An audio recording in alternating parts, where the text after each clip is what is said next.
Halo semuanya, hari ini kita akan membahas tentang materi limit. Dalam kehidupan sehari-hari, kita sudah sering mendengar kata limit. Dalam penggunaannya, dalam kehidupan sehari-hari, limit diartikan sebagai batas. Namun dalam matematika, limit diartikan sebagai nilai pendekatan. Jadi kita mencari pendekatan di suatu titik tertentu. Nah, dalam mencari pendekatan tersebut, bisa kita dekati dari kiri maupun dari kanan. Misalkan titik yang akan kita dekati adalah di titik A, maka pendekatan dari kiri dalam matematika bisa kita tulis sebagai limit X mendekati A dari kiri. Dari kiri diberi tanda negatif. Kemudian kalau pendekatan di titik A dari kanan, bisa kita tulis limit X mendekati A dari kanan. Tandanya adalah positif, begitu. Nah, jika limit X mendekati A dari kiri ada, jadi pendekatan dari kiri ada, kemudian pendekatan dari kanan juga ada, kemudian nilainya adalah sama, misalkan limit X mendekati A dari kiri untuk fx adalah L, kemudian limit X mendekati A dari kanan untuk fx juga L, maka dapat kita simpulkan bahwa limit X mendekati A fx ada dan bernilai L. Jadi suatu fungsi dikatakan mempunyai nilai limit jika limit dari kirinya ada, limit dari kanannya ada, kemudian nilai limit dari kiri dan kanan bernilai sama. Jika kita ilustrasikan dalam grafik, maka grafik yang punya limit, grafik fungsi yang punya limit adalah grafik fungsi yang kontinu. Misalkan, nah seperti ini, Y sama dengan fx. Misalkan kita ambil, misal ketika x-nya 1, y-nya 2, kita lihat bahwa untuk x mendekati 1 dari kiri, nilai fungsinya akan mendekati 2. Kemudian kalau kita dekati dari kanan, x-nya mendekati 1 dari kanan, maka nilai fungsinya juga bernilai 2. Artinya, limit fx untuk x mendekati 1 bernilai 2, begitu ya, karena dari kiri maupun dari kanan, kita lihat dari kiri maupun dari kanan nilainya mendekati 2, maka bisa dikatakan bahwa limit fx untuk x mendekati 1 bernilai 2. Kemudian untuk fungsi yang seperti apa yang tidak punya limit, misalkan seperti ini. Kita punya grafik fungsi yang patah seperti ini. Nah, ini untuk X sama dengan 1, ini 1, misalkan ini 2. Jadi bisa kita lihat ketika kita mendekati nilai fungsi untuk X mendekati 1 dari kiri, nilai fungsinya mendekati 1.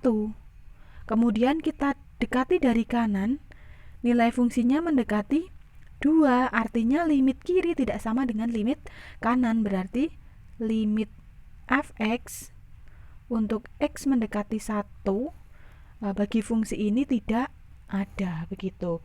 Jadi secara gampangnya, kalau fungsinya kontinu, nah ini seperti ini, limitnya ada. Tetapi kalau grafiknya itu patah seperti ini, maka dia tidak punya nilai limit, seperti itu ya. Kemudian bagaimana cara kita menentukan nilai limit? Apakah harus selalu digambar? Oh, tentu tidak. Tentu akan kesulitan kalau setiap nemu soal harus digambar. Ada beberapa metode penyelesaian, metode untuk menyelesaikan soal limit. Metode penyelesaian ya. Metode penyelesaian soal limit. Penyelesaian. Yang pertama, metode yang paling gampang adalah substitusi. Jadi dimasukkan nilai X-nya. Kita pakai contoh saja ya, yang biar lebih mudah. Misalkan limit 2x pangkat 3 untuk x mendekati 1, maka tinggal kita ganti nilai X di sini dengan angka 1. Berarti nilainya adalah 2 kali 1 pangkat 3. 1 pangkat 3 itu 1, berarti 2 kali 1 sama dengan 2. Selesai. Nah, dengan metode substitusi ini, yang disebut sebagai penyelesaian adalah hasil yang berbentuk tentu atau menghasilkan bentuk tentu. Bentuk tentu itu seperti apa? Bentuk tentu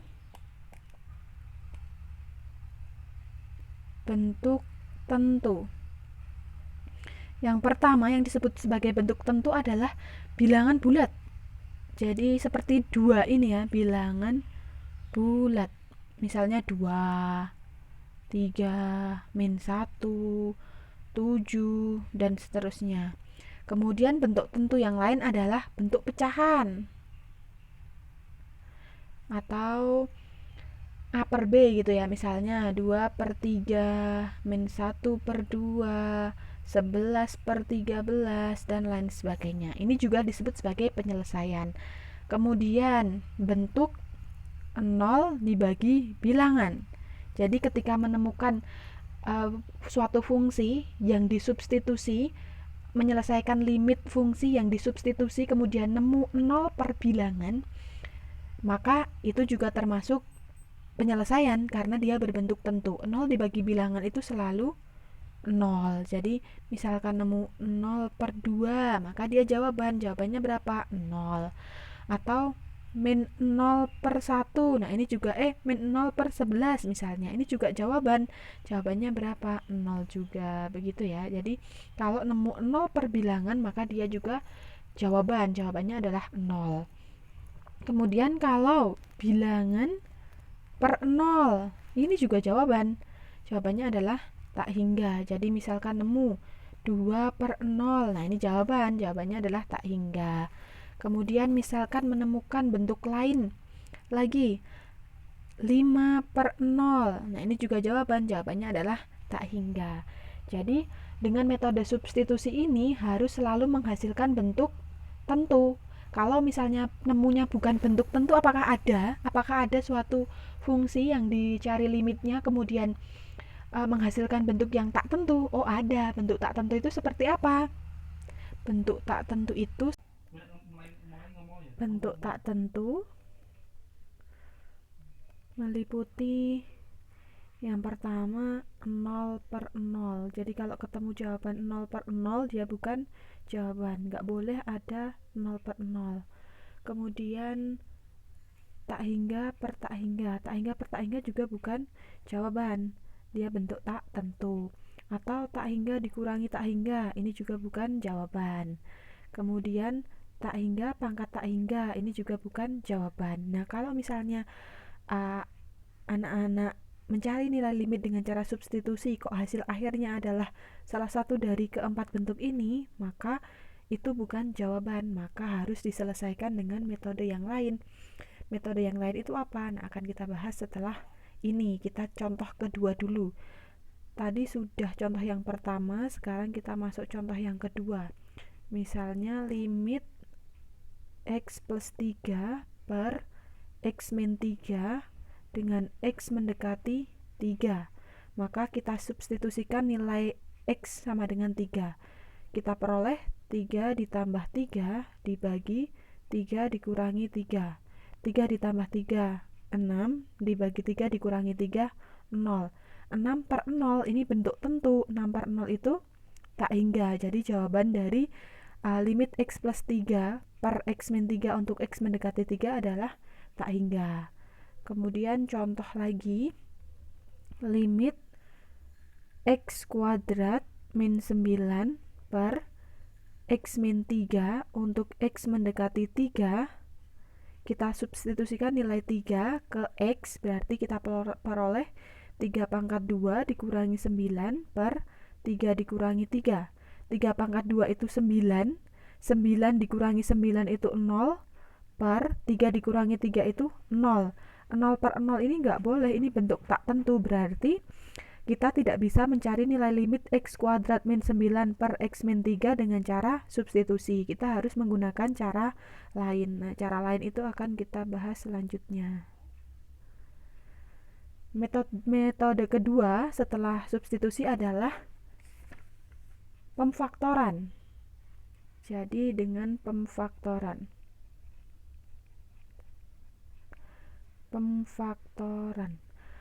Untuk bisa mencari nilai limit suatu fungsi dengan pemfaktoran, adik-adik harus tahu bentuk-bentuk faktor istimewa yang sering digunakan. Yang sering digunakan adalah A kuadrat min B kuadrat sama dengan A plus B kali A min B. Bentuk ini harus hafal, harus paham betul, karena ini sering sekali digunakan untuk mencari nilai limit yang tidak bisa dengan cara substitusi.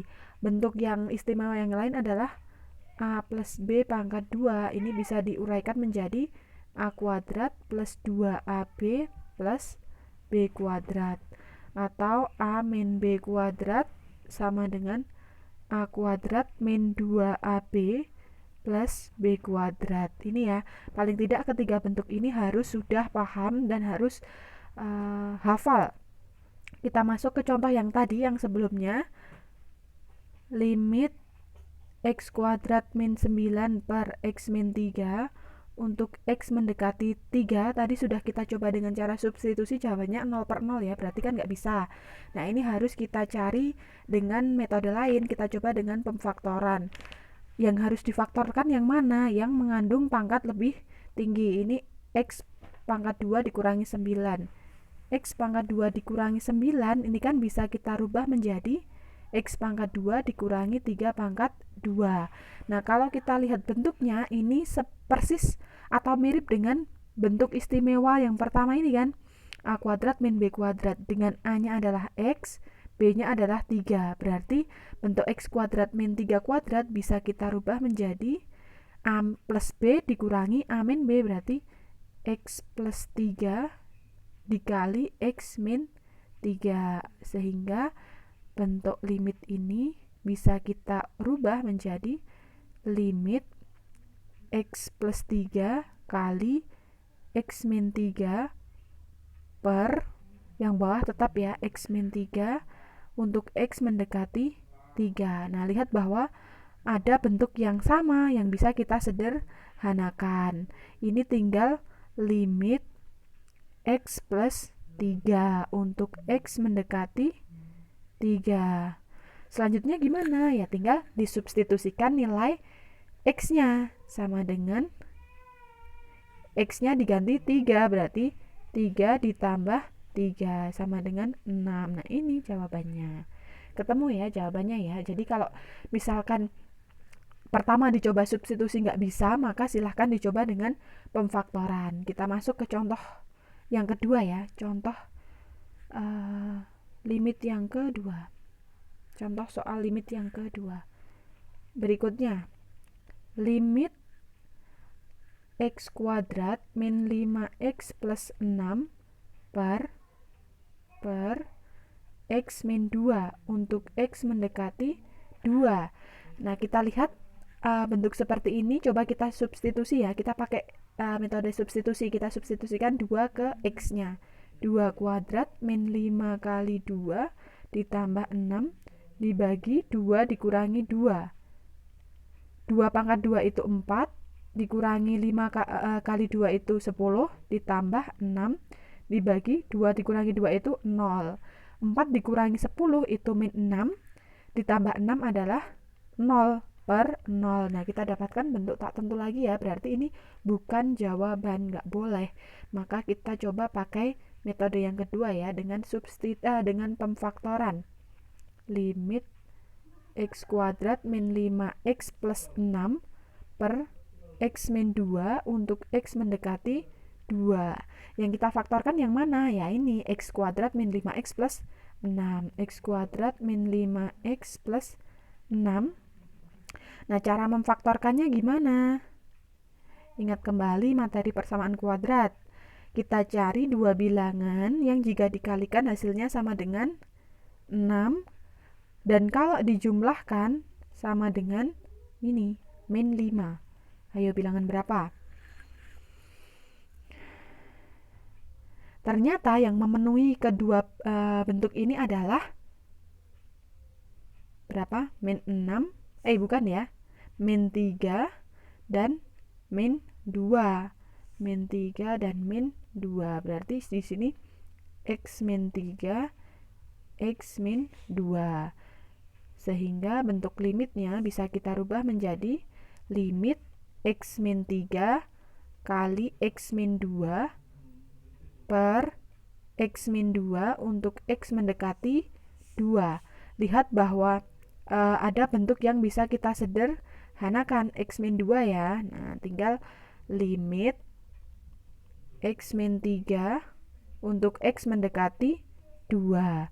Nah, selanjutnya bagaimana? Tinggal kita substitusikan 2 ke X-nya menjadi 2 dikurangi 3 sama dengan min 1. Nah, ini jawabannya. Begitu ya. Jadi, kembali lagi, kalau kita substitusi ternyata nggak bisa, nggak menemukan bentuk yang tak tentu, maka harus gunakan metode yang lain. Nah, ada satu soal, silahkan untuk latihan adik-adik. Silahkan dikerjakan sebagai soal latihan.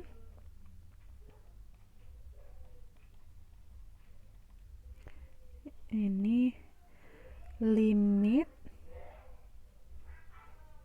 X kuadrat min 4X plus 4 per X kuadrat plus X min 6 untuk X mendekati 2. Silahkan soal ini dikerjakan.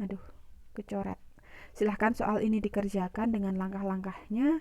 Nanti jawabannya bisa dikirim ke saya. Sekian pembelajaran limit hari ini. Besok kita masuk ke metode yang berikutnya. Masih ada metode menentukan limit yang lain selain substitusi dan pemfaktoran.